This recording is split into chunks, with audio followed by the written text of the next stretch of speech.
Bienvenidos hermanitos a este séptimo encuentro. Me da mucho gusto seguir compartiendo con ustedes esta formación. Invoquemos la presencia de la Santísima Trinidad para darle gracias por la vida que nos regala, la salud, el trabajo, el pan de cada día. Pidámosle perdón por los pecados que a veces cometemos y también de manera especial pidámosle que nos siga concediendo el tiempo para poderle dedicar al Señor nuestra formación y poder conocerle cada día mejor a Dios. En el nombre del Padre, del Hijo y del Espíritu Santo. En los encuentros anteriores habíamos iniciado con el estudio de la historia sagrada. Hablamos del profeta Abraham, ejemplo de fe, sobre Moisés, el liberador del pueblo de Israel. Continuando en este encuentro con el estudio de esta historia sagrada, vamos a hablar sobre los reyes al servicio de Dios y de su pueblo. Recordando brevemente, según el relato bíblico que hemos venido realizando, habíamos mencionado que los hebreos israelitas pertenecen a un grupo étnico monoteísta descendiente de los patriarcas Abraham, Isaac y Jacob. Entendemos por monoteístas que era un pueblo que creía en un solo Dios, a diferencia de los otros pueblos de la antigüedad que eran politeístas, es decir, creían en varios dioses. Israel fue el primero en comenzar a creer en un solo Dios, pues se reveló a ese pueblo. Recordemos también que los israelitas llegaron procedentes del antiguo Egipto, donde vivieron esclavizados como 430 años y que liberados por Moisés, cruzando el desierto, lograron llegar a la tierra de Canaán y la conquistaron. Allí, durante 200 años, fueron gobernados por jueces de Israel. Y finalmente, con la entronización de Saúl, quedaron convertidos en un país considerado ya como un reino. Bueno, inicialmente ellos no tenían rey, porque el rey era Dios quien gobernaba, pero ante una serie de dificultades que comenzaron a tener con el gobierno de los jueces, los israelitas pedían un rey. Dios aceptó y le pidió al profeta Samuel pues que les diera a su pueblo también un rey. El territorio entonces daría lugar a la conformación del reino de Israel, que fue compuesto por las 12 tribus descendientes de Jacob, iniciándose así el gobierno de los jueces primeramente, ¿no?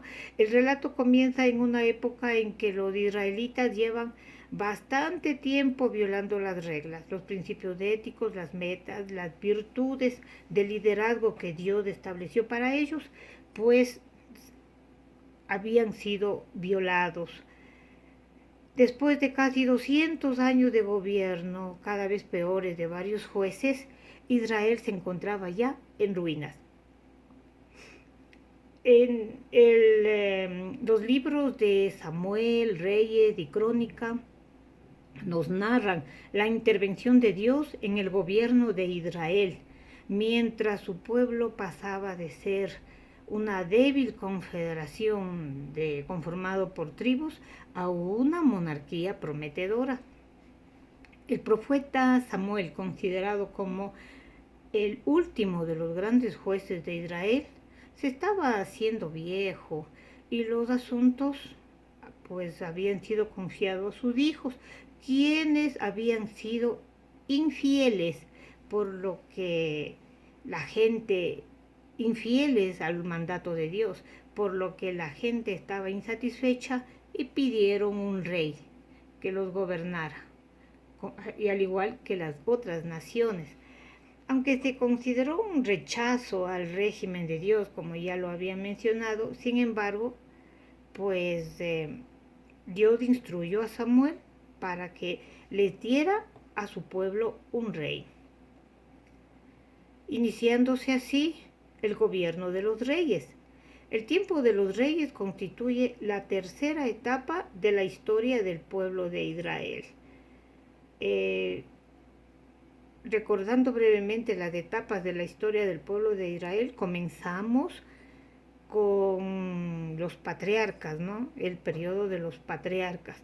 Luego, pues, va a sucederse el gobierno de los jueces, y ahora que estamos hablando del gobierno de los reyes. Es la tercera etapa de la historia del reino de Israel. Estamos hablando del reino de Israel unido. Se inicia, donde se van a destacar 3 reyes: el rey Saúl, el rey David y el rey Salomón. Políticamente, Israel fue una teocracia, que quiere decir un sistema de gobierno que se basa en creencias religiosas. Saúl es el primer rey de Israel. Saúl es descendiente de la tribu de Benjamín, de gran estatura, y cuando en una ocasión buscaba las asnas de su padre, fue ungido por Samuel, lógicamente por mandato de Dios. Dios puso los ojos en Saúl y lo escoge como el primer rey de Israel. Pero lamentablemente, Dios debe haber visto muchas cualidades en Saúl, ¿no? Pero lamentablemente pronto se aparta de Dios, Saúl. En Siquem se aprovecha de la liturgia de alabanza para beneficio político. Dios no se deja usar y rompe la comunicación con Saúl. Y frente a la guerra contra los filisteos, consulta Saúl a Dios, pero Dios ya no le responde. El rey no es capaz de soportar el silencio y recurre a la adivinación y termina enfermándose de los nervios. Y además también le embargaba una gran envidia contra la popularidad que estaba incrementándose en un joven llamado David, que era pues el más admirado por todas las personas y especialmente por las mujeres de Israel. Saúl trata de matarlo, y es su mismo hijo, Jonatán, quien salva la vida de David. Saúl fue héroe de 1000 batallas, pero tiene una muerte trágica. Muere encajándose su propia espada. Luego de la muerte de Saúl, Dios escoge a David. David, que se había venido destacando por una serie de hazañas. Según el corazón de Dios, David es un pecador perdonado. Fue nacido en Belén, equipado con una serie de carismas especiales. Fue guerrero, músico, poeta, un hombre pecador, no exento de pecados. Y como poeta también que era, también David demostraba mucho amor a Dios, mucha fidelidad, pues se le considera autor de la mayor parte del libro de los Salmos. Vence, como gran hazaña que tiene, vence al gigante Goliat, filisteo. David se enfrenta con Goliat no con la armadura como tenía Saúl, sino con sus propias armas. Une a Israel, conquista Jerusalén, somete a los filisteos y es ungido rey de todo Israel. David definitivamente ganó todas las batallas, solo pierde una, que es la batalla contra sí mismo.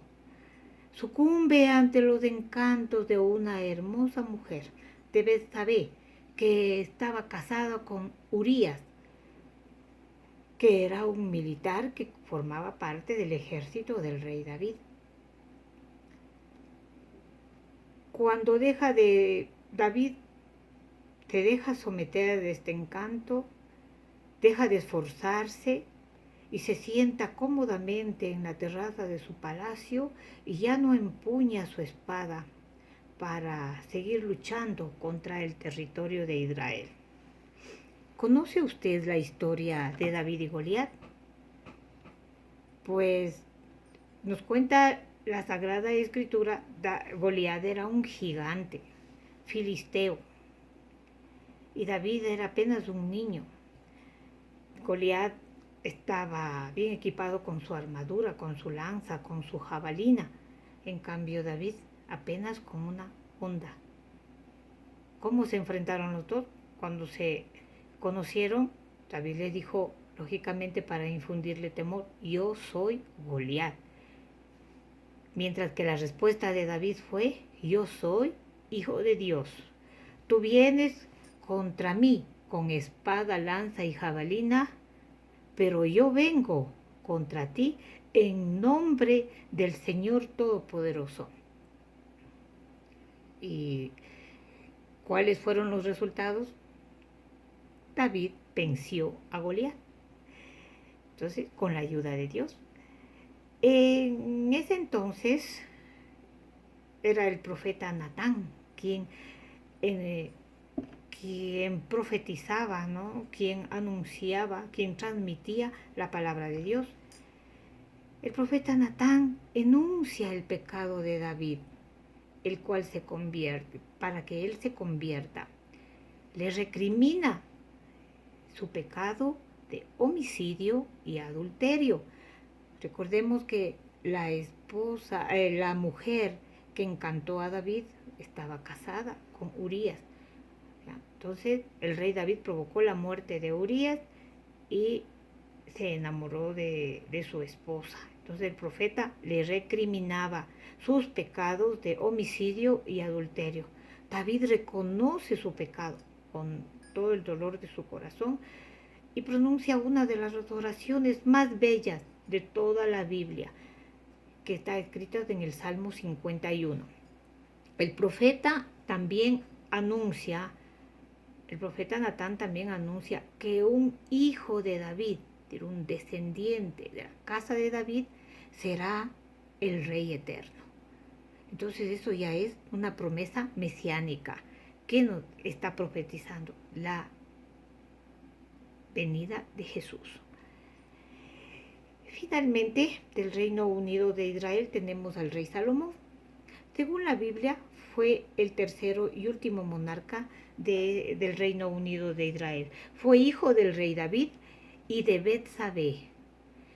Gobernó sobre un extenso territorio que le había dejado su padre durante casi 4 décadas.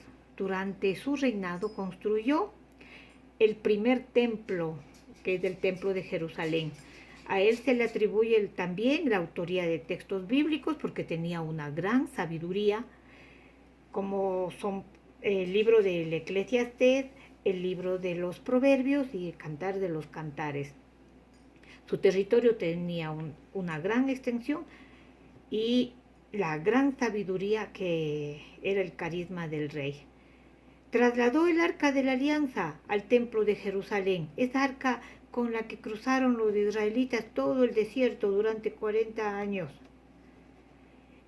Dios se siente complacido, pues Salomón le consagra a Dios este templo. Dios se siente complacido y decide quedarse en ese lugar. Y le dice al rey Salomón que le pida lo que él quiera. Salomón pide un corazón que escuche. Ese es el pedido de Salomón, que le dé un corazón que escuche. A Salomón también se le recuerda en la historia como un constructor y un destructor, porque va a provocar la división del reino de Israel. Constructor porque se puso al frente de un gran imperio de un gran reino, diríamos, y construyó un gran templo, un enorme templo para Dios. Pero también fue un destructor porque va a provocar la división del reino de Israel. Israel se divide en dos reinos. Se convierte en una monarquía dividida, el reino de Israel al norte, formado por 10 tribus, y el reino de Judá al sur, formada por 2 tribus.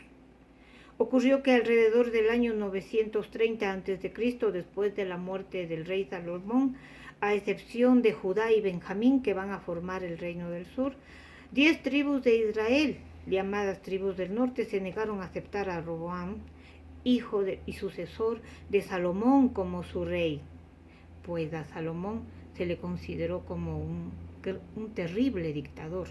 Entonces ya no querían que se sigan gobernando un descendiente de él. Hubo rebeliones, pero Jeroboam terminó siendo parcialmente rey de todo Israel, aunque no era de la casa de David, y Roboam gobernó el reino de Judá. De todos modos, el reino quedó dividido, llegando a tener el reino de Israel 9 dinastías de gobernantes y el reino de Judá 7 dinastías de gobernantes. Los historiadores dicen que los antiguos israelitas no llegaron a tener un concepto de Estado, sino de un pueblo unido por una misma religión. Y cuando el reino de Israel se divide, se debilita. Entonces viene luego el cautiverio del pueblo de Israel. Luego de la esclavitud, larga esclavitud que vivieron con los egipcios, entonces nuevamente viene el cautiverio. Es una forma que Dios utiliza para llamar la atención de su pueblo, pues seguían violando todas las leyes y reglas que Dios les había dado. Se inicia con el cautiverio hebreo en Mesopotamia. Gran parte de los hebreos que habitaban el antiguo reino de Israel, como de Judá, van a conocer el exilio. Primeramente, el reino del norte es dominado por los asirios y son desterrados obligados a abandonar Canaán y obligados a viajar a Siria.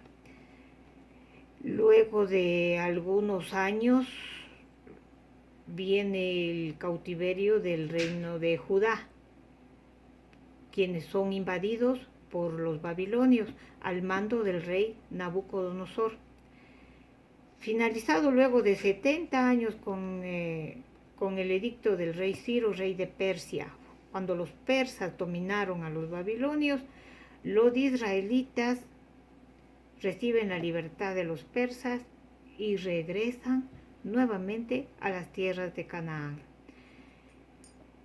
para posteriormente terminar también conquistados por los griegos. Ellos no conquistaron precisamente con armas, sino con su cultura. Y finalmente en el año 63 a.C. fueron conquistados por los romanos, convirtiéndose en un reino tributario de Roma.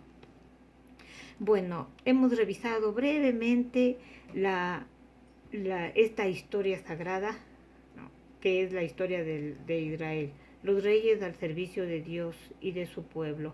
Saquemos las siguientes conclusiones. Saúl, David y Salomón sintetizan las actitudes de todos los reyes de Israel y también de todo aquel que tiene autoridad en este mundo. Los reyes de Israel fueron elegidos por Dios para el servicio de Dios y de su pueblo. Sin embargo, no estaban exentos de equivocarse y de pecar. El gobierno de Israel fue teocrático, donde la figura de Dios siempre ocupaba un lugar prominente. Reflexionemos, así como Saúl cambió su forma de pensar y actuar, tomando una actitud que ya no agradó a Dios, también nosotros experimentamos esos cambios inesperados en nuestra vida que de la misma manera ofenden y no agradan a Dios. Y así como la espada de Saúl, que fue matando e hiriendo a sus adversarios, nosotros reflexionemos, ¿cuál es mi espada que me está matando? El alcohol, la mentira, el autoritarismo, la violencia, el sexo. Los demás solamente nos pueden herir, solo nosotros nos podemos matar a nosotros mismos. ¿De qué sirve ganar todas las batallas si perdemos la guerra contra el pecado? Dios perdonó a David su pecado oculto. Asimismo, todos tenemos un pecado oculto que nadie conoce. Y mientras estemos vivos, delante de la gran oportunidad de postrarnos y pedirles perdón. Tenemos la gran oportunidad de postrarnos y pedirle perdón a Dios. Todo pecado nos hace humildes y misericordiosos o nos convierte en fariseos y condenamos a los demás. Preguntémonos, ¿estoy luchando contra Goliat con mis propias armas o en nombre del Señor Todopoderoso como lo hizo David? Bueno, mis hermanitos, es todo por hoy. Nos encontraremos en una próxima oportunidad, acompañados siempre de nuestra Madre la Santísima Virgen María. En el nombre del Padre, del Hijo y del Espíritu Santo.